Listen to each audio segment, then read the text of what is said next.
The autumn rain drummed against the windows of Anna's Victorian house, a constant reminder of the emptiness that had settled in after David left. The divorce papers lay signed on her antique coffee table, their crisp edges a stark contrast to the worn furniture around them. At 42, she found herself starting over, with 2 children to support and a mountain of debt that seemed to grow with each passing day. The doorbell's chime cut through her thoughts. Outside stood Liam McCarthy, a graduate student from the local university, his dark hair plastered to his forehead by the rain. He clutched a folder of references and a winning smile that made him look younger than his 26 years. "Mrs. Reynolds. I'm here about the room rental," he said, extending his hand. His grip was firm, confident. Anna led him through the house, conscious of the children's toys scattered across the floor and the slight peeling of wallpaper in the corners. The spare room was the last stop on their tour, its bay window overlooking the garden where her children, Emma and Jack, used to play before the divorce made everything complicated. "It's perfect," Liam said, his eyes taking in the room's Victorian features. "I can help with maintenance too. I worked construction through undergrad." That was 3 months ago. Now, as Anna prepared dinner, she could hear Liam upstairs, the steady rhythm of his footsteps punctuated by the occasional sound of him helping Jack with his math homework. The arrangement had worked better than she'd dared hope. Liam fixed leaky faucets, patched walls, and somehow always knew when to make himself scarce and when to offer a sympathetic ear. "Something smells amazing," a deep voice said from behind her. James Anderson, her boyfriend of 2 months, wrapped his arms around her waist. At 48, the architect carried himself with the kind of confidence that came from years of success. His steel-gray hair and tailored suits spoke of a life far removed from her current struggles. "Just a simple pasta," Anna replied, leaning back into his embrace.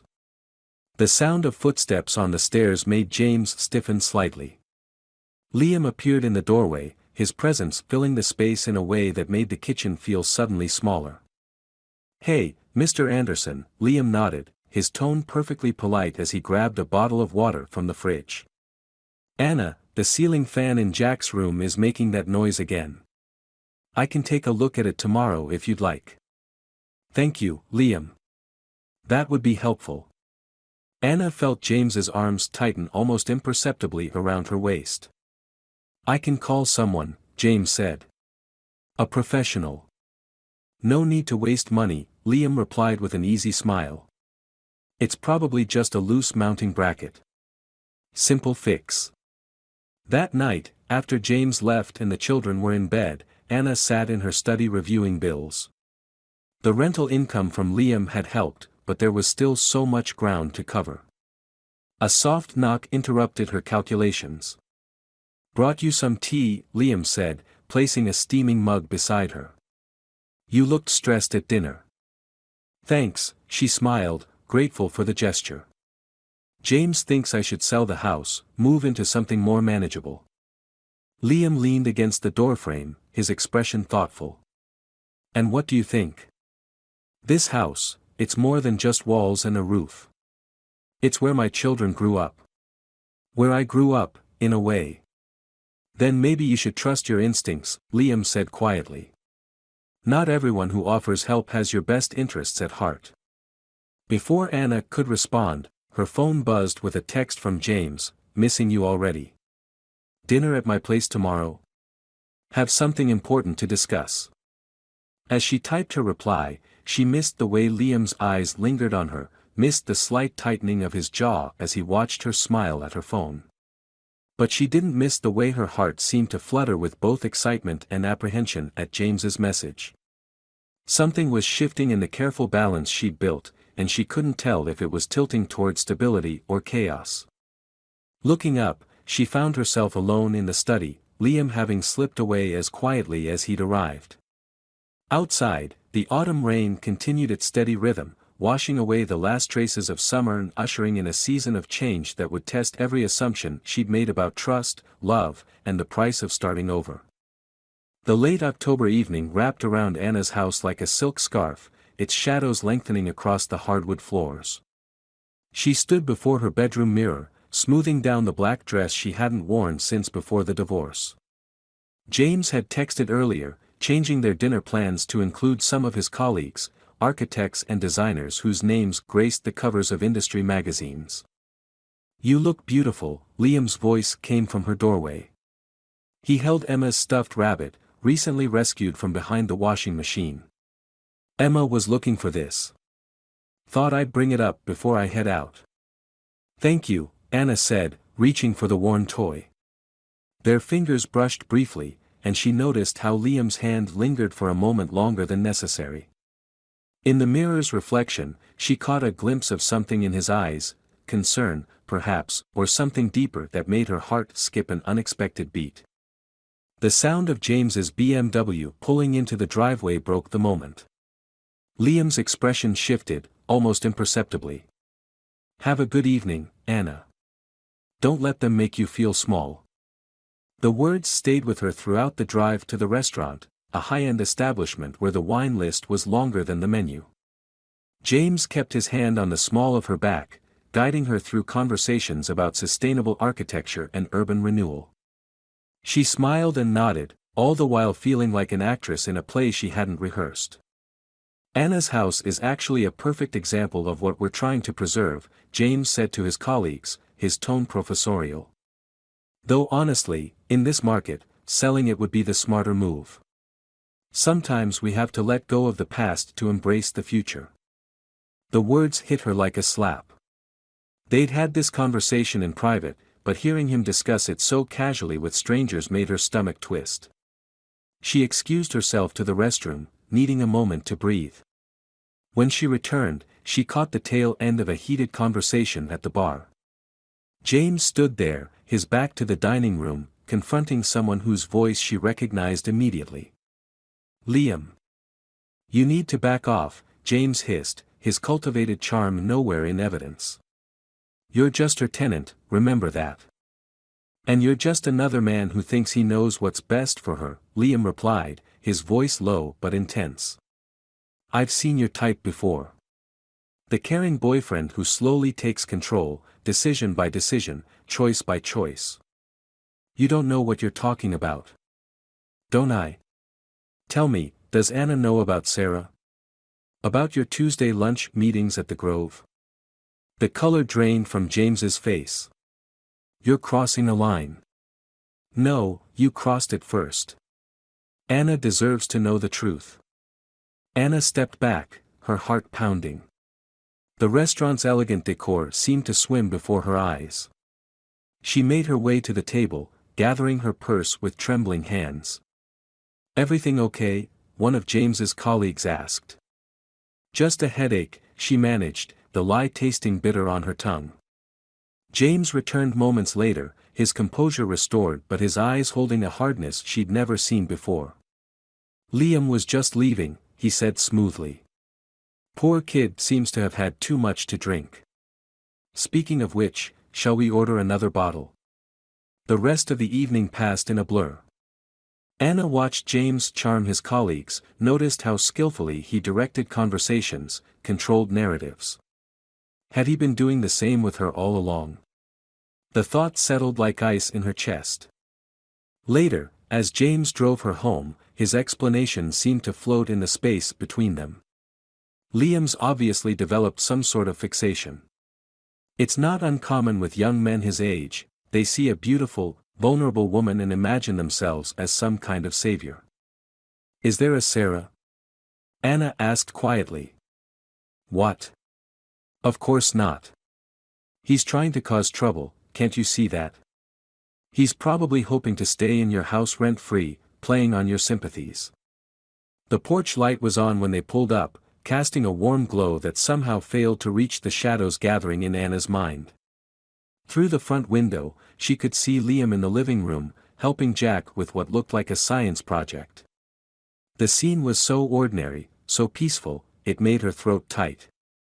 "I think you should ask him to leave," James said, his hand covering hers. "I have plenty of room at my place. The kids would love the pool." Anna looked at their joined hands, remembering Liam's words from earlier, "Don't let them make you feel small." I need time to think, she said finally. Of course, James smiled, but it didn't quite reach his eyes. Take all the time you need. Just remember, not everyone who offers help has your best interests at heart. The irony of him echoing Liam's earlier warning wasn't lost on her. As she watched James's car disappear into the night, Anna realized she was standing at a crossroads. The path forward was shrouded in doubt, but for the first time since her divorce, she felt something stirring in her chest, not fear, not confusion, but a quiet, steely determination to uncover the truth, whatever the cost. Morning light filtered through the kitchen windows, casting long shadows across the breakfast dishes Emma and Jack had left behind. Anna traced the rim of her coffee cup, replaying the previous night's events in her mind. The house felt different now, charged with unspoken tensions and possibilities that seemed to hover just beyond her understanding. Upstairs, she could hear Liam moving around his room, the familiar creaking of floorboards that had once been comforting now carried undertones of uncertainty. She thought about how easily he had integrated himself into their lives, filling gaps she hadn't even realized existed. But now doubt crept in like morning frost, coating everything with a thin layer of suspicion. Her phone buzzed with a text from James, "Thinking of you. Dinner tonight? Just us this time." The words sat heavy on the screen. Once, they would have brought a smile to her face. Now they felt like pieces of a puzzle she couldn't quite solve. She remembered the hardness in his eyes at the restaurant, the practiced way he had dismissed Liam's accusations. It reminded her of David in the final months of their marriage, the smooth explanations, the subtle way he would reshape reality to suit his narrative. "Mom." Emma's voice pulled her from her thoughts. "Can Liam help me with my science fair project again today? He promised to show me how to make the volcano erupt." Anna looked at her daughter's hopeful face, seeing the easy trust there. Emma had bloomed under Liam's patient attention, regaining the confidence she'd lost during the divorce. Jack, too, had found in Liam something he'd been missing, a male presence that demanded nothing, that offered support without pressure. "We'll see, sweetheart. Liam might be busy today." "He's never too busy for us," Emma said with the simple certainty of a child, and Anna felt something twist in her chest. The sound of the front door opening drew her attention. Liam stood there, gym bag over his shoulder, hair damp from his morning workout. Their eyes met, and for a moment, the kitchen seemed to hold its breath. "About last night," he began, but Anna raised her hand. "Not now. Not with Emma here." He nodded, understanding passing between them like a current. "I'm heading to the library, but I'll be back this afternoon. If you want to talk." After he left, Anna found herself walking through the house, really seeing it for the first time in months. The loose banister that Liam had fixed. The garden he'd helped Emma plant. The study where he brought her tea on difficult nights. Each repair, each small kindness, seemed to whisper a different story than the one James had painted. Her phone buzzed again, James, sending a photo of a sunset view from his office. "This could be your daily view," the message read. "Think about it." The presumption in those words struck her with sudden clarity. How many decisions had James tried to make for her, each one wrapped in the guise of care and concern? The house, her finances, even her relationships, he had opinions on all of them, delivered with the confidence of someone used to being right. Yet Liam's intervention at the restaurant nagged at her. If he was truly concerned for her welfare, why not come to her directly? What gave him the right to confront James? The boundaries between tenant and friend, between concern and interference, seemed increasingly blurred.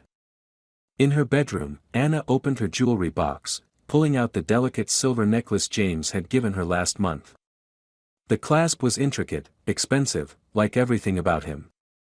She thought about how he wore his success like armor, using it to shield himself from questioning. "Sarah," she whispered to her reflection, testing the name like a key in a lock. Who was she? A colleague? A client? Something more? The questions multiplied like shadows at dusk. The afternoon stretched ahead of her, empty of commitments but full of decisions waiting to be made. She thought about calling her sister, Caroline, who had warned her about rushing into a new relationship so soon after the divorce. "You're still finding your feet," Caroline had said. "Don't let anyone sweep them out from under you again." From downstairs came the sound of Emma working on her science project, the clatter of materials and her quiet humming creating a soundtrack of normalcy. Anna envied her daughter's simple trust in the world, even after everything they'd been through. Her phone lit up once more, this time with a message from David, her ex-husband. "The kids mentioned your new boyfriend. Just make sure they're comfortable with all these changes." The irony of him expressing concern about change, after he'd torn their world apart, made her laugh bitterly. But maybe he had inadvertently given her the key she needed. This wasn't just about her feelings, her doubts, her needs. Every decision she made rippled outward, touching Emma and Jack's lives in ways she couldn't always predict. Standing at her bedroom window, Anna watched a pair of cardinals in the garden Liam had helped restore. The male's bright plumage caught the light, demanding attention, while the female moved more quietly, purposefully, through the undergrowth. There was a metaphor there, she thought, about appearances and reality, about the different ways people moved through the world. The truth, she was beginning to realize, rarely announced itself with fanfare. It revealed itself in small moments, in inconsistencies, in the quiet spaces between words. James's polished exterior had cracks she couldn't unsee. And Liam, for all his apparent openness, carried mysteries of his own. As the afternoon light began to fade, Anna made two decisions. She wouldn't meet James for dinner tonight. And she wouldn't ask Liam to leave, not yet. Sometimes, the bravest thing wasn't taking action, but allowing yourself the time to see clearly. November arrived with a bitter wind that rattled the windows of Anna's Victorian home. She sat in her study, surrounded by the evening silence that descended after the children went to bed, when her world shifted on its axis for the second time that year. The envelope had been mixed in with her regular mail, a simple white business envelope addressed to James Anderson, accidentally delivered to her address. She might have set it aside, might have handed it to James during his next visit, if not for the return address, the Grove Resort and Spa. The same place Liam had mentioned during that confrontation at the restaurant. Her hands trembled as she held the envelope up to the desk lamp. Through the thin paper, she could make out what appeared to be confirmation details. 2 people. Valentine's Day weekend. The revelation settled in her chest like winter frost, crystallizing her suspicions into sharp-edged certainty. The sound of the front door opening startled her. Liam's footsteps in the hallway, usually a source of comfort, now carried a different weight. She heard him pause outside her study, then knock softly. "Anna. You might want to see this." She opened the door to find him holding his phone, his expression grave. On the screen was a social media post, a photo taken at a local cafe. James sat at an outdoor table, his hand covering that of a striking woman with auburn hair. The timestamp read, "Today, 2:15 p.m.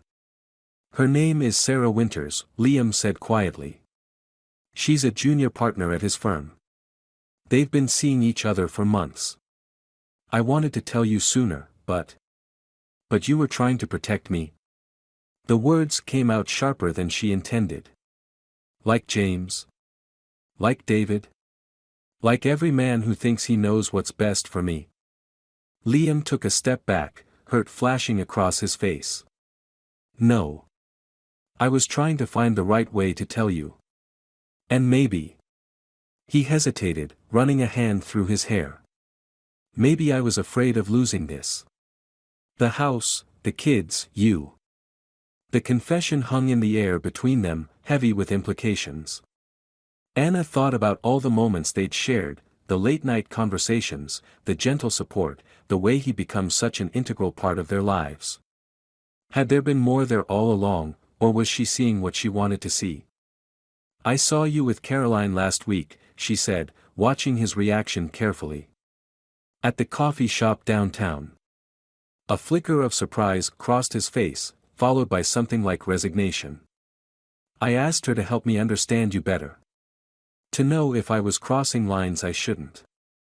My sister? You involved my sister in this? She told me to stay out of it. Said you needed to find your own way. He laughed softly, without humor. I should have listened. Anna sank into her desk chair, the envelope from the grove still clutched in her hand. Outside, the wind picked up, sending dead leaves skittering across the porch. Each sound seemed to echo the chaos in her mind. Why were you really at the restaurant that night? She asked, needing to understand. When you confronted James. Liam leaned against the doorframe, his shoulders heavy with what looked like guilt. I followed him. I'd seen him with Sarah before, and that night. I couldn't stand the thought of him playing you for a fool. So you appointed yourself my protector? My guardian angel? The words tasted bitter. Did it ever occur to you that I might not need saving? No, Anna. I didn't want to save you. His voice was soft but intense. I wanted to fight beside you. There's a difference. The distinction struck her with unexpected force. She thought about James, always trying to direct her life, and David before him, making decisions about their marriage without consulting her. Even Liam, with his well-intentioned intervention, had taken choices out of her hands. Her phone buzzed, a text from James, missing you. The house feels empty without you here. The lie was so smooth, so practiced, it almost seemed kind. Another message followed, found the perfect place for us. 3 bedrooms, modern design, no maintenance hassles. The kids would love it. The presumption in those words, the casual way he planned her future while pursuing another woman, made something snap inside her. She thought about Emma and Jack, how they'd watched their father leave, how they'd slowly begun to trust again. How many more betrayals would they witness before they learned to guard their hearts? I need you to leave, she said to Liam, her voice steady despite the tremor in her hands. Not the house, just. I need space. Time to think. He nodded, understanding darkening his eyes. For what it's worth, I never meant to complicate your life. I just. He stopped, swallowed hard. I'll be at the library if you need me. After he left, Anna sat in the growing darkness, the envelope from the grove like a burning coal in her hands. Outside, the wind continued its relentless assault on the autumn leaves, stripping the trees bare, leaving them exposed to the coming winter. She thought about the garden they'd planted together, how Liam had shown Emma the proper way to nurture growing things. Sometimes, he'd told her daughter, the strongest plants are the ones that face the most challenges. The metaphor wasn't lost on her now. Every betrayal, every deception, every well-intentioned interference, they were all fertilizer for her own growth. The question was, what kind of strength would she cultivate from this soil of disappointment? Dawn broke over Anna's garden, frost glittering on the late roses Liam had helped plant months ago. She sat at her kitchen table, a forgotten cup of coffee growing cold between her palms, as the weight of revelation settled around her like morning mist. The past week had passed in a blur of careful observation and quiet discovery, each moment a thread in a tapestry of truth she was finally allowing herself to see. James had called daily, his messages a masterclass in subtle manipulation. The children need stability, he'd written. I can provide that. Each text arrived with the precision of an architect's drawing, every word measured and placed for maximum impact. She'd watched his social media presence with new eyes, noting how carefully he curated his image, the successful professional, the caring partner, the man who had everything under control. But control, Anna was learning, was an illusion as delicate as the frost outside her window. She opened her laptop, navigating to her online banking portal. The morning light caught the edge of her wedding ring, still sitting in its little dish by the sink where she'd placed it months ago. Another illusion of security she'd been reluctant to release. The spreadsheet she'd created told its own story, not just of numbers and accounts, but of growing strength. She'd spent the week organizing her finances, discovering resources she hadn't known she possessed. The house, despite James's insistence, was more financially viable than he'd led her to believe. The rental income from Liam's room, combined with her own salary and some careful budgeting, created a foundation sturdy enough to build upon. "Mom." Emma stood in the doorway, clutching her science project notebook. "Is Liam coming back today? He promised to help me practice my presentation." Anna studied her daughter's face, seeing not just the hope there, but the resilience. Emma had weathered her parents' divorce with a quiet grace that sometimes broke Anna's heart. Now, watching her daughter navigate another disruption in their lives, Anna felt a surge of protective determination. "Sweetheart, come sit with me," she said, patting the chair beside her. "We need to talk about some changes." As she explained to Emma about needing space to think, about making decisions for herself rather than letting others make them for her, Anna saw understanding dawn in her daughter's eyes. Not the limited understanding of a child, but the deep comprehension of someone who had already learned hard lessons about trust and change. "Like when Dad left?" Emma asked quietly. "When he said it was for the best, but didn't ask what we thought was best." The insight struck Anna like a physical blow. "Yes, exactly like that. But this time, we're going to make our own choices. Together." Later that morning, she found herself in Liam's room, looking at the space he'd made his own. The neat stack of textbooks on the desk, the family photo he kept by his bed, his parents smiled out from a silver frame, their happiness seemingly untouched by time or circumstance. On his bulletin board, she noticed something that made her pause, a small calendar, with careful notes about Emma's science fair, Jack's soccer games, her own art class schedule. The discovery didn't bring the comfort it might have weeks ago. Instead, it underscored the complexity of their situation. Liam's care for her family was genuine, she believed that now. But his methods, his choice to investigate James rather than come to her directly, revealed a presumption that echoed too closely the very behavior he'd condemned in others. Her phone buzzed, James again. This time, it was a photo of a real estate listing. "Perfect for a fresh start," the message read. "Let me take care of everything." Anna set the phone down without responding, her decision crystallizing like frost on glass. The path forward wasn't about choosing between James's controlling care and Liam's protective instincts. It wasn't about finding a new man to lean on or a different shoulder to carry her burdens. She opened her laptop again, this time pulling up her resume. The photography business she'd let languish during her marriage deserved another chance. Her recent art classes had rekindled a passion she'd almost forgotten she possessed. The sound of a car door closing drew her to the window. Liam was back, carrying his backpack and what looked like Emma's favorite type of hot chocolate from the cafe downtown. He paused at the front steps, his expression uncertain as he looked up at the house, at her window. Their eyes met briefly before she stepped back into the shadows of the room. In that moment, she recognized the choice before her wasn't just about James's betrayal or Liam's complications. It was about the kind of strength she wanted her children to witness, the kind of life she wanted to build from the ashes of past disappointments. She picked up her phone one last time, composing a message not to James or Liam, but to herself: "Trust your instincts. They've been trying to tell you something all along."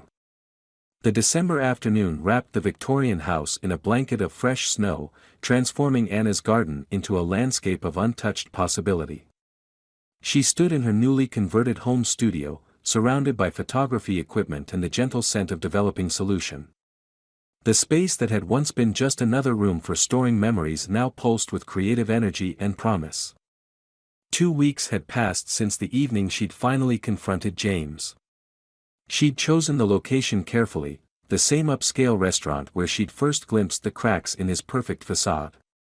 This time, she'd arrived prepared, carrying not just the resort booking envelope but something far more powerful: absolute certainty in her own worth. "I thought I could make you happy," James had said, his composure cracking just slightly when she laid out the evidence of his deception. "Give you the life you deserve. "The life you thought I deserved," she'd corrected him, her voice steady. "But you never asked what I wanted." Neither did David. Neither did anyone, really. Until I asked myself. She'd left him sitting there, his carefully constructed world of control and manipulation crumbling around him like the elaborate architectural models he was so proud of. Sarah had been there too, watching from across the restaurant, and Anna had felt an unexpected surge of compassion. They were all bound by the same chains of expectation and compromise, each playing roles they'd been assigned rather than chosen. Now, hanging her latest photographs on the studio walls, Anna traced the journey that had led her here. Each image told a story, not just of the subject, but of her evolving perspective. The morning frost on rose petals. Emma's hands covered in garden soil. Jack's proud smile at his soccer game. Moments of ordinary beauty she'd almost forgotten how to see. The sound of footsteps on the stairs drew her attention. Liam stood in the doorway, a box of his belongings in his arms. Their eyes met, and the weight of unspoken words hung between them like mist. "The new tenant's lease is signed," he said quietly. "I'll be out by the weekend." Anna nodded, remembering their conversation from last week. She'd explained her decision, not with anger or accusation, but with the calm certainty of someone who had finally found her center. "You were right about James," she'd told him. "But wrong about me. I didn't need someone to fight my battles. I needed to remember how to fight them myself." He'd understood, or at least accepted, that her choice wasn't a rejection of him specifically, but an embrace of herself. The boundaries she was drawing weren't walls to keep others out, but foundations to build her new life upon. "The kids will miss you," she said now, watching him adjust the box in his arms. "I'll miss them too. And you." His honesty was simple, unadorned by expectation or demand. "You know, when I first rented the room, I thought I was helping you. Turns out you were the one teaching me, about strength, about dignity, about knowing when to step back." Emma's voice floated up from downstairs, calling for help with her homework. The familiar sound brought a smile to both their faces, a shared acknowledgement of the family dynamics they'd created and now had to carefully unwind. "You'll find someone," Anna said, surprising herself with the words. "Someone who needs the kind of care you give, not as a rescue, but as a choice between equals." He nodded, shifting the box one final time. "And you? What will you find?" The question lingered in the air as she turned back to her photographs. The latest series captured the Victorian house through the seasons, its aging grace, its stubborn resilience, its ability to adapt while remaining fundamentally true to itself. "I already found what I needed," she replied. "I just had to remember where to look." Later that evening, after the children were asleep, Anna sat in her study with a cup of tea. The house creaked and settled around her, its familiar sounds now a comfort rather than a reminder of work to be done or changes to be made. Her phone lay silent, no messages from James, no well-meaning advice from family, no complications disguised as concern. She opened her laptop, reviewing the website she'd created for her photography business. Already, 3 clients had booked sessions, attracted by her unique perspective on family portraits, moments of genuine connection rather than posed perfection. Each booking represented not just income, but a step toward the independence she'd been afraid to claim. The garden would need replanting in spring. The house would always have projects waiting to be completed. Her heart might one day be ready to welcome someone new. But for now, in the quiet of her reclaimed space, Anna found peace in the knowledge that her strength wasn't measured by the battles she won or the men she chose, but by the truth she finally embraced, that sometimes the bravest act of love is learning to stand alone, rooted in your own worth, reaching toward your own light.